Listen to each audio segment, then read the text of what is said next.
Miss Green, would you want to tell us a little bit about like what you do and who you are? Yeah, sure. So my name is Jessica Green. I live in Orlando, Florida, and I am the Education Program Manager for Orange County Utilities in Orlando, Florida, not because there's an Orange County in California too. And so predominantly what I do is I do really awesome fun things. I do youth outreach, so classroom presentations. I have a colleague of mine that she helps me do them as well. I have a workforce development program called H2O Pipeline Classroom to Career, and we are teaching high school seniors water and wastewater treatment operations to where we're able to catch them in high school as seniors, teach them all of the Sacramento materials, and then when they graduate, they come to us as apprentices, and then we're able to hire them on full-time if they're interested. I also try to help with special projects. I recently was fortunate enough to work with my senior leadership on doing rate increases for our utilities for some really important capital improvement projects to our infrastructure, which basically means we've got some stuff that's old and needs to be fixed. And I also help try to do employee engagement within my division as well. Oh, I love that. That was great. Thank you so much. Oh, yeah. Hi. Thank you so much for taking time to speak with us and for all your work with helping engage students and communities in water education. So, Jessica, can you start and tell us a little bit about what you do and how you became involved in water education and community outreach? So I actually kind of got here a little bit by accident. My background is in theater and nonprofit management. So basically I do a lot with local governments. And I was working at a job before that I really, really loved, but it kind of pulled at my heartstrings a little bit. So I was looking into getting into a different sector that would have some stability and fulfillment. So I applied to a utility to be a program coordinator, doing different youth outreach, and it absolutely was an amazing fit for me. I do a lot of different youth outreach where I talk to students about water conservation, water production, where their water comes from, how it gets to their homes. I'm also really fortunate to manage a workforce development program where we are teaching high school students how to become water treatment operators. That's great. That's so cool. I love that.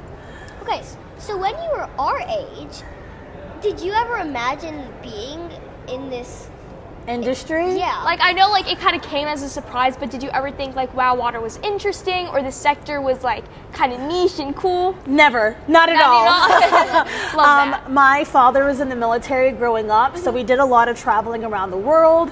And so I think maybe it just didn't kind of come together for me. Once I started learning about it, though, I became really, really interested. And I think it's something that a lot of people take for granted, even though water's so important. Yes. And that's why I'm so passionate right now about educating the youth, because I wasn't very educated growing up. And so I think it can make a really big difference. That's great. That's exactly what we try to do is like educate the youth and like make sure like our peers understand how important like water is gold and how like we all need to know about that. Yes. That's great. We love that.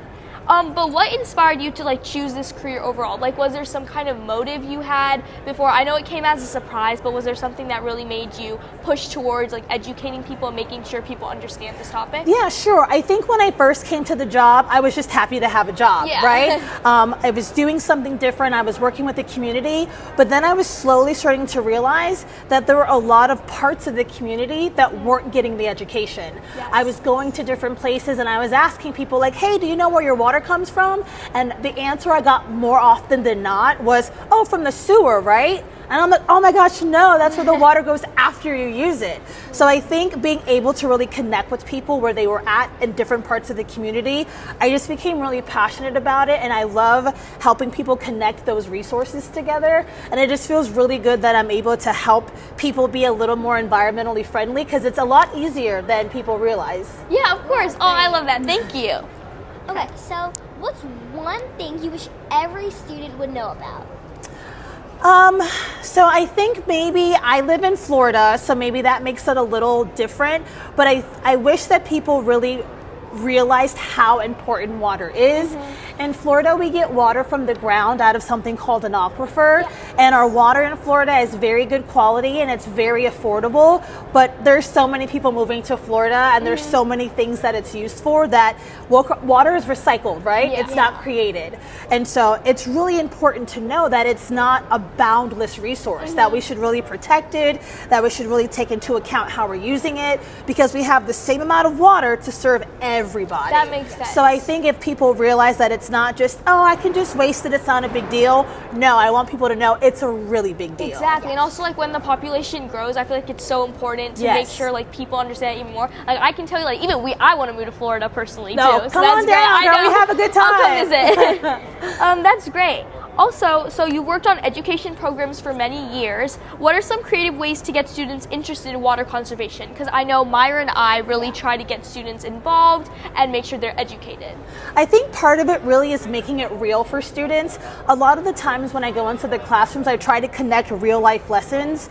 I explain to them that sometimes people are using up to 100 gallons of water per day. Yeah. And I'll bring in a physical model of showing like, hey, this gallon of milk, do you need to use 100 of these every day? Great, yeah. And really kind of telling them that there are simple ways to save water. I know we love our luxurious big shower heads that feel like the rain. Hot, 30-minute showers. They're super wasteful. Oh, yes. So there are different ones you can get that still have really good water pressure, that use less gallons per minute, the flow of it, that still feel really good and are really effective and can help you save hundreds of gallons of water every month just by going from a 5 or 6 gallon flow rate shower head to maybe a 2 or 2.5 gallon per minute flow rate. That's perfect. It makes a big deal. Okay, that's great. Thank you. Okay, so what's the coolest water activity you've seen kids participate in? Okay, so I do a lot of volunteering with the American Waterworks Association, and they have a really cool initiative in Florida. I think they might do it other places too, but it's called the Model Water Tower Competition. Oh, okay. So the premise of it is kind of catering to maybe like could be young engineers, and we encourage the students to use materials they find around their house to construct virtual model water towers. So using anything like empty plastic containers or different bubble wrap from containers, they construct these model water towers like the reservoirs you see when you drive through town, and then they come on campus today where we host an event for them, and then what they're able to do is we do different tests. How long does it take to fill up? How long does it take to drain? Did you use recycled materials? But it's a really cool way for students to kind of have conversations about production, water storage, water safety, and at the end of it we give out different awards for them for building their model water tower. Wow, that's so cool. Is this like an individual type of project or like so it's a group? It's a group project. Oh, that's so cool. Normally we have teams of perhaps 3 to 5. Every now and again we'll have a student that really is committed and does it by themselves, but normally it's a team project. Oh, that's so cool. That would be so fun. I want to do that too. Like, that's it's great. fun, but you're even learning. Yeah. That's so fun. We love things where you can learn and have fun. Oh, yes. I love that. So, how can schools and communities work together to help protect water resources? I think a really important thing that schools can do with communities is to partner.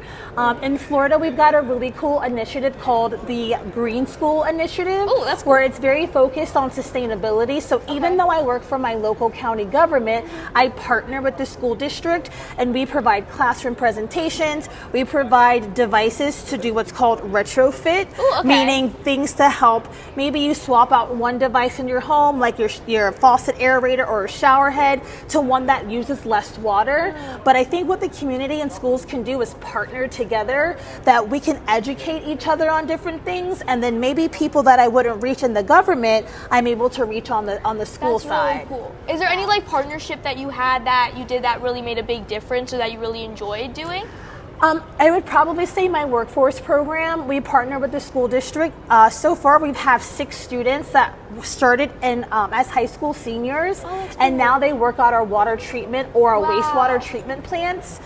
They came in as high school seniors that probably didn't know a lot about water production or wastewater production, but now they are working at the actual plants. They have full-time jobs and health insurance, and they made a really big impact on our utility and also on the community, because every day we wake up, right? We don't think about our water not coming out of the tap, and we don't think about what happens when we flush the toilet. But these students are now making sure that all of those important functions happen. Oh, that's great. I love that. Yeah. Okay, so what are some simple things families can do to save water? So I know we hear it all the time, but I know we don't take it serious. It really is impactful to turn off the faucet when you brush your teeth. Anywhere from 6 to 8 gallons can be saved every time you brush your teeth just by turning that off. Also, 2 easy things are for your showers. I know we love 10 to 15 minute showers, but even with the high efficiency water head, let's say for example, I have a shower head that's very water efficient and it uses 2.5 gallons a minute. Yeah.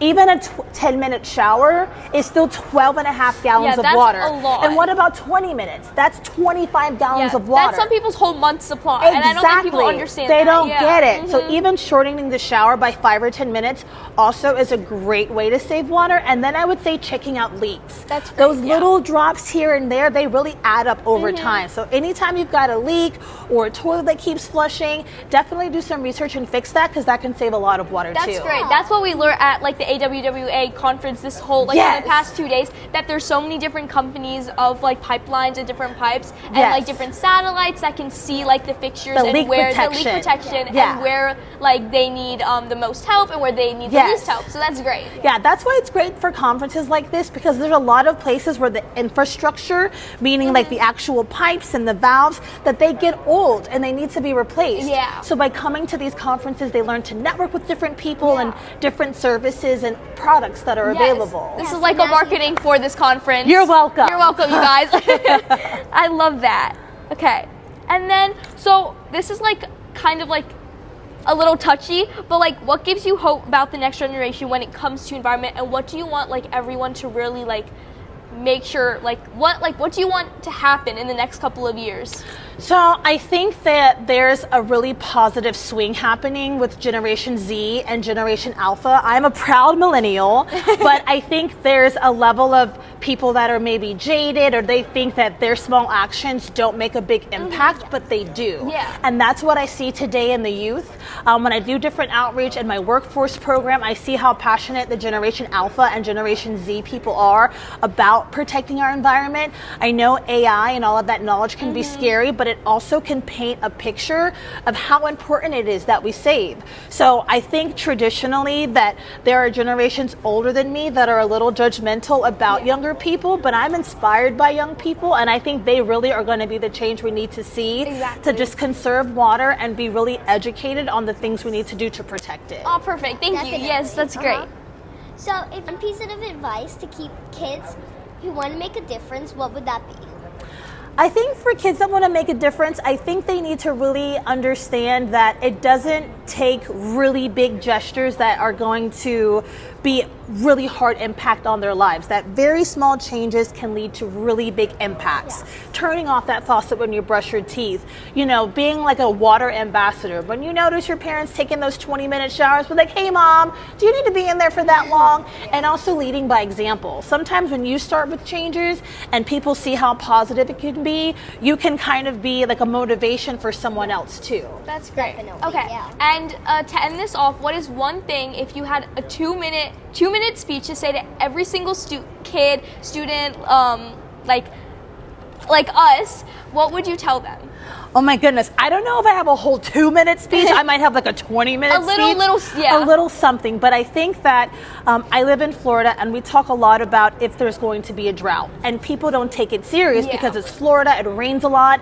But you have to think about, we need water more so to drink, to cleanse ourselves, to clean our laundry, more than we need recreation. Exactly. So if we look at the next 5 or 10 years and we're not stewards of responsibly using water, at any point, a water management district can say, hey, we're going into a drought. So you want to go to that water park, you want to go to that splash pad, we're in a recreational restriction because we wasted too much water. Okay. So think about how your decisions now are going to impact you later, and that taking those small changes can lead to really big results. Oh yes, I love that. Okay. Okay, well thank you, Miss Green, so much for all the stuff you've done for this whole world and for joining us today. We really enjoyed talking and learning about water education with you, and we were so glad that you help with youth engagement and always get students involved. So we really appreciate you sharing your time with us today. Thank you so much for having me. This has been awesome. You. Yes, we loved having you, and thank you for making this ACE, our first AWWA conference, such a great experience. Yes, thank you, Water Sisters. Yes, thank you. Okay, thank you for joining us. Bye. Bye.